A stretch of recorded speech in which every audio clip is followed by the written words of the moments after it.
I think it was 8 3-pointers, made 3-pointers for you tonight. At what point did you feel like you were just you were on, you were in rhythm, things were going to flow for you all game? I mean, I think I hit my first 2 threes, so obviously that's a good sign. You hit those couple threes, it feel good. You see the ball go in early, but I didn't. Even then, I didn't feel like, oh, I got it going. I just think the rhythm of the game, we played with good pace. We had the ball was moving. It was just a good flow to the game. So I felt good because of the flow of the game. But, I wouldn't say it was a game that I just felt like, oh, I'm rolling. I didn't feel that way. Speaking of pace, talk about Kuzma's impact. It's only been 2 games. Yeah. I mean, I think he's been very impactful. He's a guy who, watching from a distance, I always felt like, he can hoop. He's a good player, and then you get him on your team and get a closer look, and you can hear how he interacts throughout a game, and you see how well he understands the game, how he knows how to position himself to help the team in whatever we're trying to do. He's in the last 2 games, he's been probably talking to me more than anybody on the court, about situations and the way they defended me and how he can help me, the spots where he's open.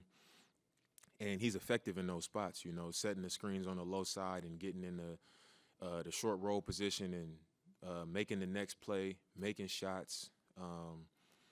He understands the game, much better than I knew from watching him from afar, and he knows how to be effective and find his way, even on a new team.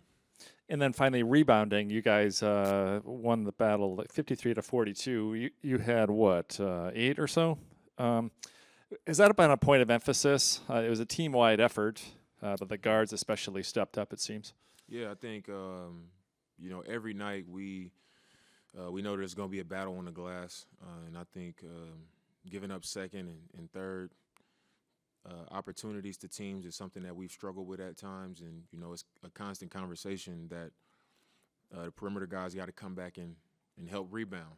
So it's not like I'm going in there climbing over guys getting the ball, but just having the awareness to hit my guy or look for my guy and then come back and try to clean up the glass and help the bigs out. And that's just what I try to focus on. The offense obviously changes with Giannis out. 105 3-point attempts over the last 2 games. Is that kind of the impetus right now? Let it fly from deep?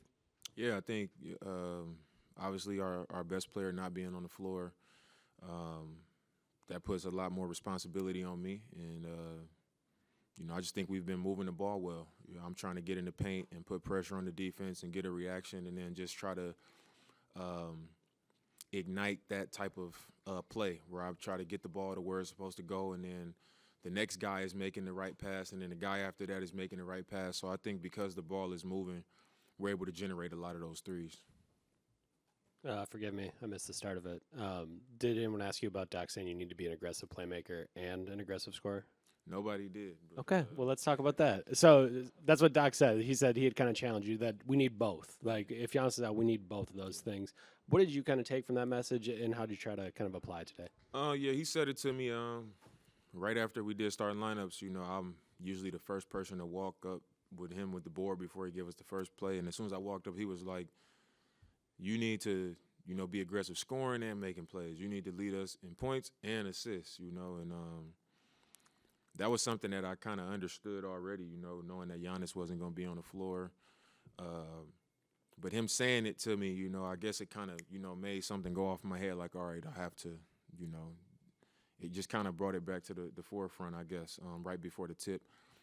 But I think, he was spot on. That's the way it has to be. That doesn't mean go out here and, think that I got to shoot every ball or anything like that. It's just, be more assertive and make sure that I stay in control of the game and, put myself in position to be making the decisions to create good possessions and control the game. And I felt like that was what I did.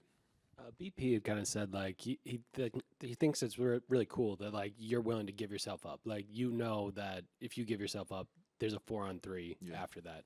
How do you decide how far to stretch that out? Like, because you're making that decision and making sure the trap comes all the way. You could also get rid of it very quickly. There's different timing to that. So how do you kind of try to make those with different defensive coverages getting thrown at you? I just try to see how committed they are. A lot of times, teams are jumping out aggressively because they know I can shoot deep, and they also know if they are not out there that I can turn the corner and cause more help. So once I see how committed they are to the ball, I like to let teams know, I'm willing to get off the ball. I'm willing to give it up, and I count on my teammates to make the next decision, to get the ball where it's supposed to go or score, to make the team have to pay for giving me that type of attention. And I think for me, I watch a lot of film, and I try to put the pressure on that team to have to go to whatever the next thing is, have to change. And I think when you show the trust in your teammates, that can lift the team up. And, this is the NBA. Guys are capable.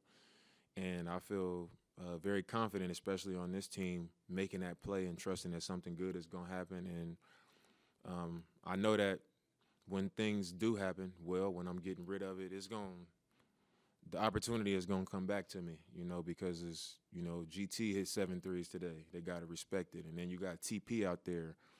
And now you got a guy like Kuz who is like, he can make the three, but you close out too hard, he going downhill, and he going to get to the rim, and he can make the next play. And then you hit, Bobby in that short roll position, and he's making floaters, and he's also making that next pass.